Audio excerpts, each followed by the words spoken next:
Assalamualaikum warahmatullahi wabarakatuh. Kembali berjumpa dengan saya, Hersman Arif dari Forum News Network.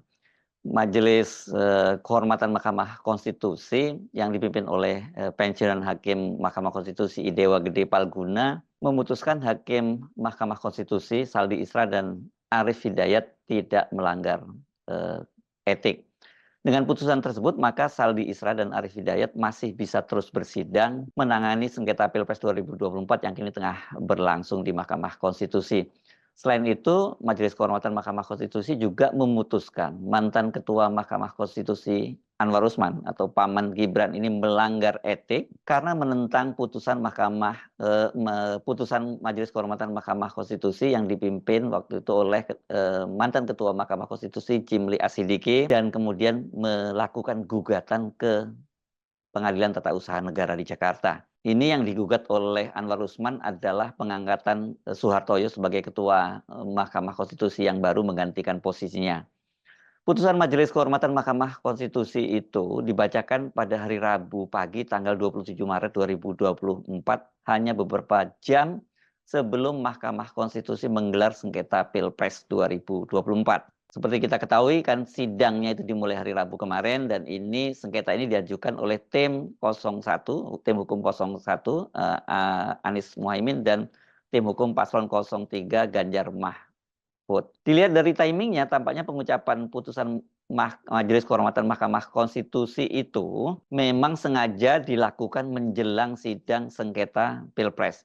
Sebab keputusan itu akan sangat berpengaruh pada jalannya persidangan sengketa Pilpres. Seandainya Saldi Isra dan Arif Hidayat diberi sanksi etik karena terbukti terafiliasi dengan PDIP, sebagaimana dilaporkan, maka konsekuensinya keduanya tidak boleh ikut menyidangkan sengketa Pilpres karena ada konflik of interest.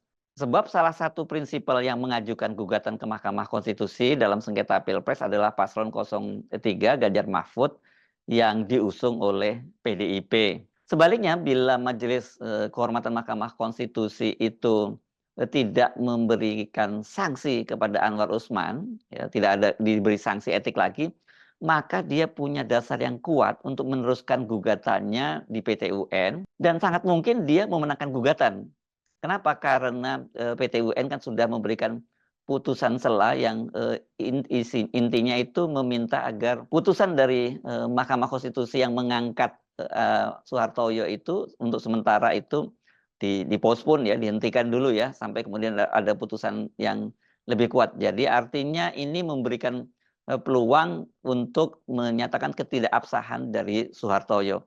Artinya Anwar Usman bisa dipulihkan jabatannya sebagai Ketua Mahkamah Konstitusi dan dengan begitu dia bisa kembali memimpin persidangan sengketa Pilpres 2024. Anda pasti akan bertanya-tanya, kalau kok bisa? Bukankah kali ini yang digugat adalah paslon 02? Dalam hal ini adalah Prabowo dan tentu di situ ada keponakannya Anwar Usman, Gibran Rakabuming ya, dan itu kan berarti terjadi konflik of interest. Jadi tetap nggak boleh dong Anwar Usman untuk menjadi hakim dalam sengketa Pilpres sekarang ini. Apalagi kemudian di tuntutan dari paslon 01 maupun 03 itu kan menuntut agar paslon 02 baik Prabowo dan Gibran itu keduanya didiskualifikasi. Jawabannya saya kira Anda bisa tebak lah ya. Bukankah dalam putusan Mahkamah Konstitusi nomor 90 tahun 2023 sesungguhnya kan Anwar Usman yang kala itu menjadi ketua MK posisinya juga ada konflik of interest. Tapi kan itu tetap ditabrak juga. Ya. Kendati Anwar Usman akhirnya diputus melanggar etik, melanggarnya etik berat lagi dan dicopot jabatannya oleh Majelis Kehormatan Mahkamah Konstitusi. Namun yang kita tahu juga sama tahu nih ya, putusan 90 yang meloloskan Gibran sebagai calon wakil presiden tetap tidak dianulir oleh Mahkamah Konstitusi dengan alasan bahwa keputusan dari Mahkamah Konstitusi itu, Majelis Hakim Mahkamah Konstitusi itu final dan binding atau final dan mengikat. Jadi walaupun ada keputusan berikutnya bahwa Anwar Usman itu dihukum oleh Mahkamah Konstitusi, Majelis Kehormatan Mahkamah Konstitusi itu tidak membatalkan putusan sebelumnya.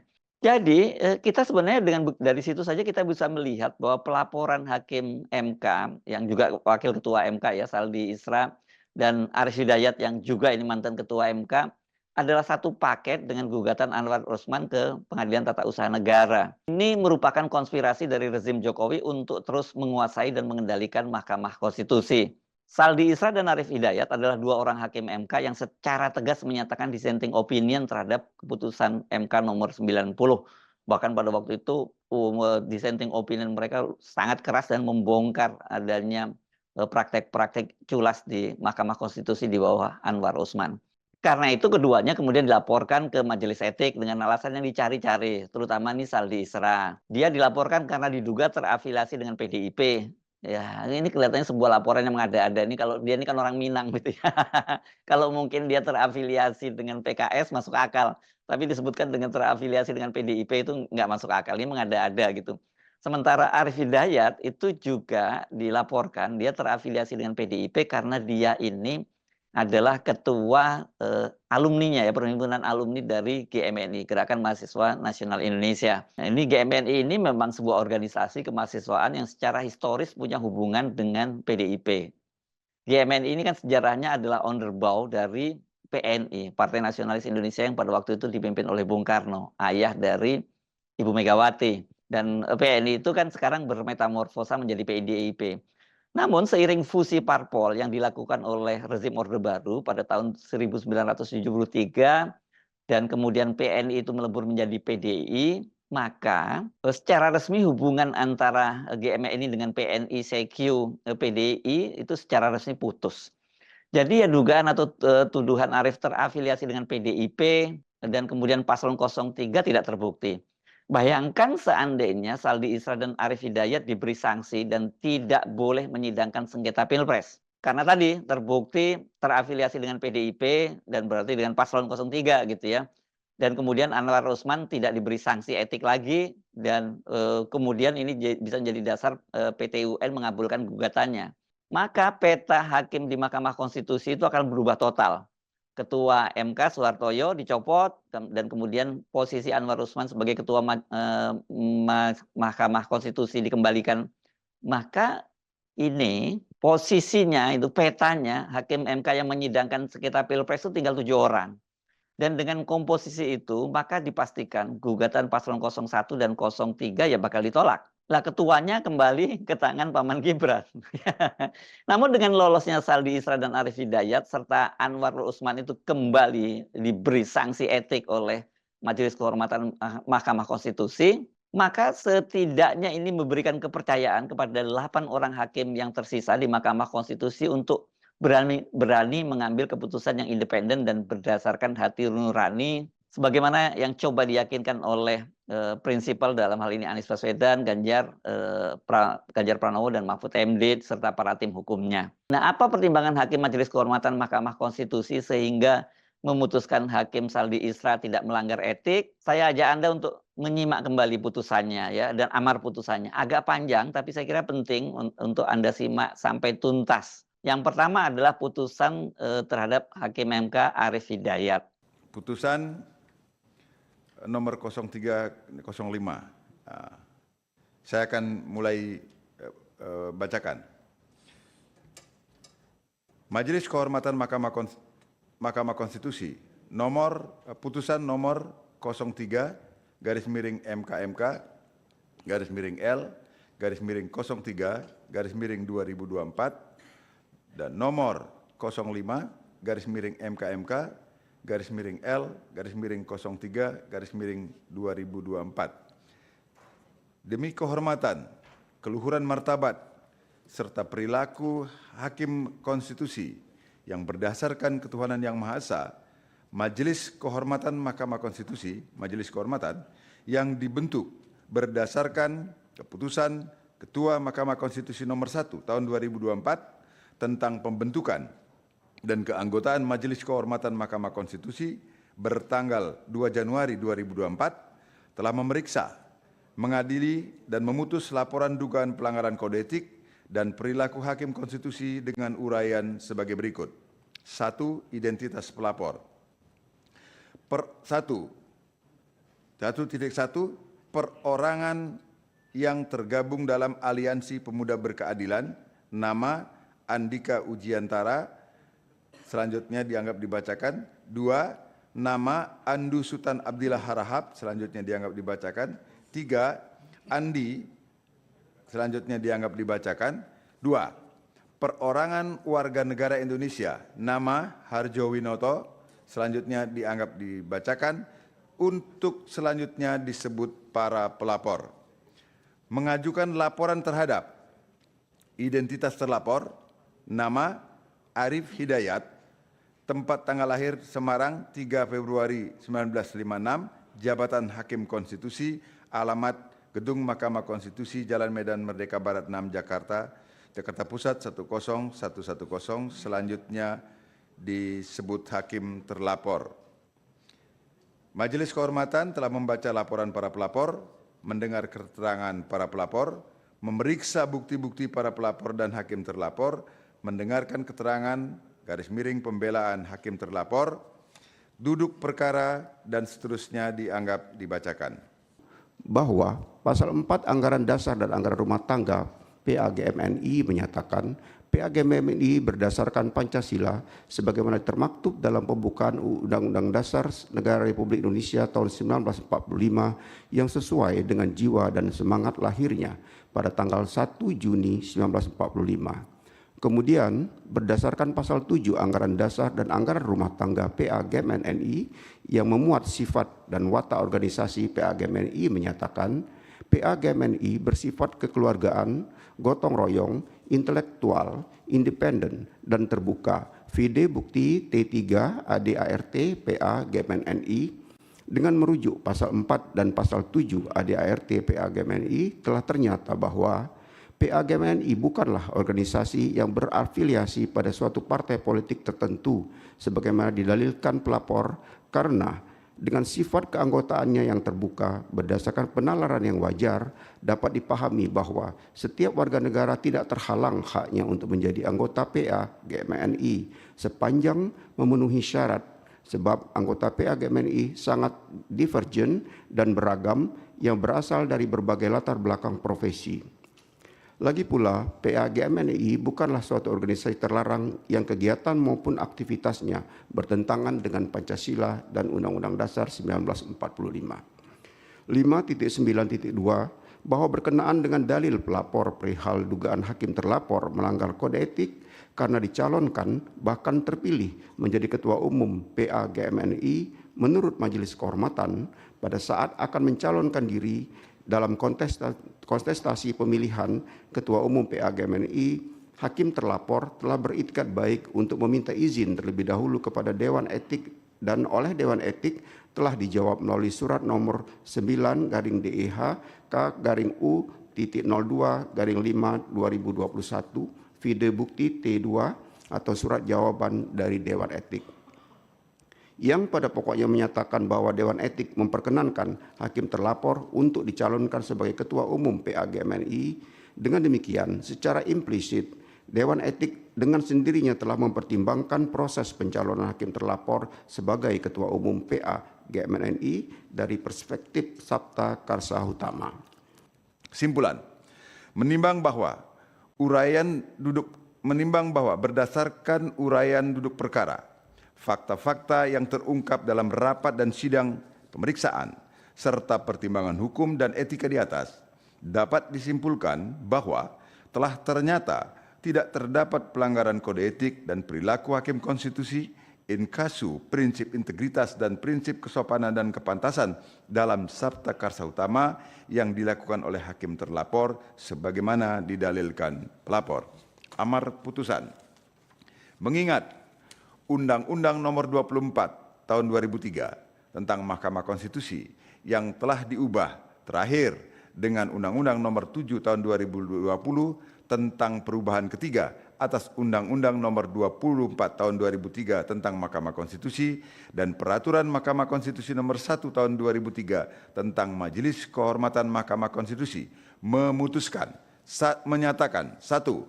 Hakim terlapor tidak terbukti melakukan pelanggaran terhadap kode etik dan perilaku hakim konstitusi sepanjang terkait dengan penyampaian pendapat berbeda atau dissenting opinion dari hakim terlapor dalam putusan Mahkamah Konstitusi nomor 90/PUU 2020 angka Romawi 2021 tahun 2023. 2. Hakim terlapor tidak terbukti melakukan pelanggaran terhadap kode etik dan perilaku hakim konstitusi sepanjang berkait dengan kedudukan hakim terlapor sebagai Ketua Umum Persatuan Alumni Gerakan Mahasiswa Nasional Indonesia.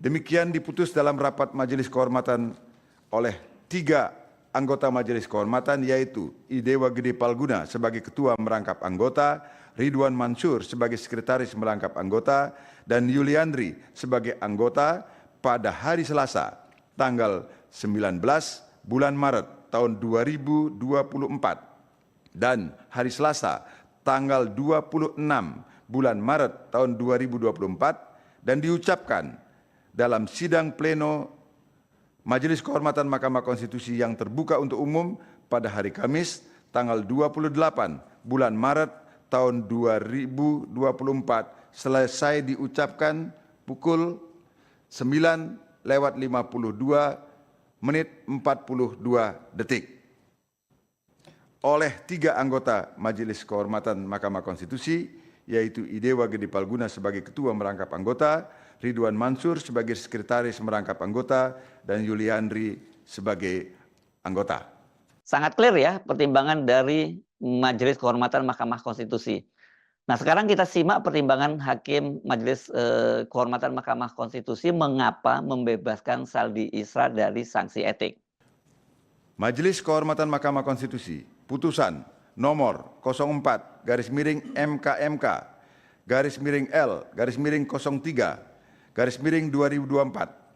Demi kehormatan, keluhuran martabat, serta perilaku Hakim Konstitusi berdasarkan ketuhanan yang Maha Esa, Majelis Kehormatan Mahkamah Konstitusi atau Majelis Kehormatan yang dibentuk berdasarkan keputusan Ketua Mahkamah Konstitusi nomor 1 tahun 2024 tentang pembentukan dan keanggotaan Majelis Kehormatan Mahkamah Konstitusi bertanggal 2 Januari 2024 telah memeriksa, mengadili dan memutus laporan dugaan pelanggaran kode etik dan perilaku Hakim Konstitusi dengan uraian sebagai berikut. 1. Identitas pelapor. 1. Perorangan yang tergabung dalam Sahabat Konstitusi, Amicus Constituere, nama Andi Rahadian, pekerjaan pemrakarsa dan mitra pendiri, co-founder, alamat Jalan Guntur 15, Setiabudi, Jakarta Selatan, selanjutnya disebut pelapor. 2. Identitas terlapor, nama Saldi Isra, tempat tanggal lahir Solok 20 Agustus 1968, jabatan Wakil Ketua Mahkamah Konstitusi, alamat Gedung Mahkamah Konstitusi, Jalan Medan Merdeka Barat nomor 6, Jakarta Pusat 10110, selanjutnya disebut hakim terlapor.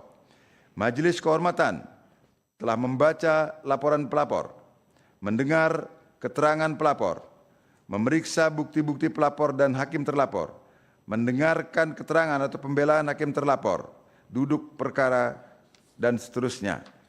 Menimbang bahwa berkenaan dengan dalil pelapor yang pada pokoknya menyatakan terdapat afiliasi hakim terlapor pada salah satu partai politik peserta pemilu dalam kurung PDI Perjuangan, sehingga diduga merupakan pelanggaran kode etik dan perilaku hakim konstitusi yang dilakukan oleh hakim terlapor, Majelis Kehormatan mempertimbangkan sebagai berikut.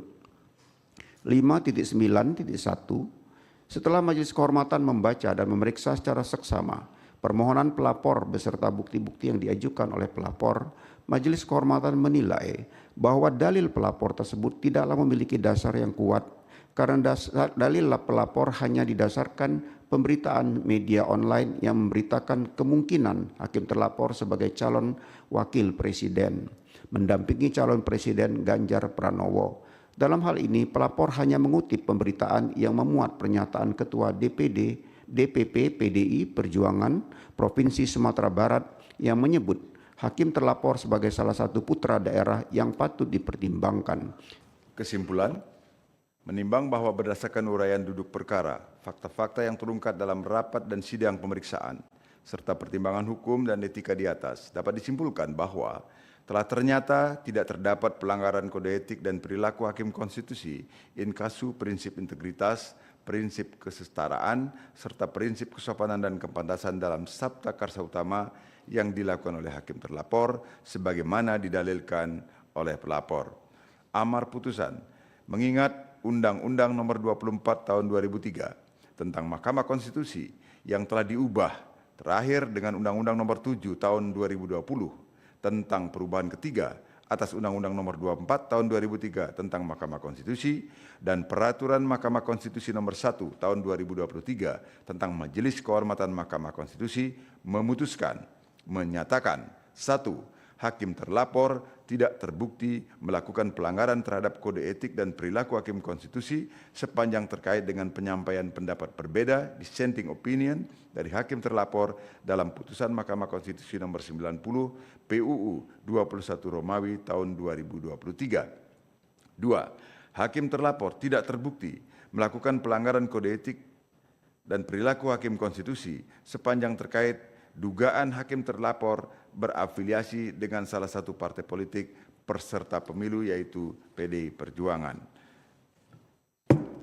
Demikian diputus dalam rapat Majelis Kehormatan oleh 3 anggota Majelis Kehormatan yaitu Idewa Gede Palguna sebagai Ketua Merangkap Anggota, Ridwan Mansur sebagai Sekretaris Merangkap Anggota, dan Yuliandri sebagai anggota pada hari Selasa tanggal 19 bulan Maret tahun 2024 dan hari Selasa tanggal 26 bulan Maret tahun 2024 dan diucapkan dalam sidang pleno Majelis Kehormatan Mahkamah Konstitusi terbuka untuk umum pada hari Kamis tanggal 28 bulan Maret tahun 2024 selesai diucapkan pukul 10:19:44 oleh 3 anggota Majelis Kehormatan Mahkamah Konstitusi yaitu Idewa Gede Palguna sebagai Ketua Merangkap Anggota, Ridwan Mansur sebagai Sekretaris Merangkap Anggota, dan Yuliandri sebagai anggota. Iya, ini memang sangat terkesan mengada-ada ya kalau soal Saldi Isra mencari-cari kesalahan ya. Saldi Isra kok terafiliasi dengan PDIP. Saya banyak sekali membaca komentar-komentar di media sosial terutama dari orang awak nih. Kalau Arif Hidayat ya bisalah dihubung-hubungkan karena tadi itu dia adalah ketua alumni dari GMNI. Tapi kan itu tadi sekali lagi itu adalah faktor kesejarahan di masa lalu, faktor kesejarahan antara PNI dengan GMNI. Jadi Pak Hakim MK, ini kan sekarang Anda bukan hanya dapat support dari Majelis Kehormatan Mahkamah Konstitusi, Anda juga dapat dukungan moral yang luar biasa dari publik. Ayo tunjukkan keberanian dan akal sehat Anda semua. Saya Arsman Arif dari Forum News Network. Sampai jumpa lagi. Wassalamualaikum warahmatullahi wabarakatuh.